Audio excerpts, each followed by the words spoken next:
પક્ષો પર હુમલાના કેસમાં સીબીઆઈ તપાસને પડકારતી બંગાળ સરકારની અરજી પર સુનાવણી કરશે। 5 જાન્યુઆરીએ આરોપીઓ દ્વારા કેન્દ્રીય તપાસ એજન્સીની ટીમ પર થયેલા હુમલાના કેસની સુનાવણીની વિગતો સુપ્રીમ કોર્ટની વેબસાઇટ પર આપવામાં આવી છે।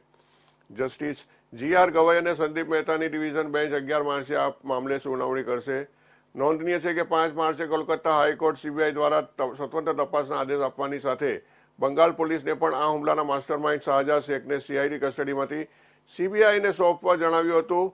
દિલ્હી દિવસની બંગાળ સાથે સરકારે સુપ્રીમ કોર્ટ સમક્ષ સ્પેશિયલ લીવ પિટિશન દાખલ કરીને કહ્યું હતું કે કોલકાતા હાઈકોર્ટ સીબીઆઈને સુપરફિશિયલ લેવલની તપાસ સોંપવાનો આદેશ આપ્યો છે।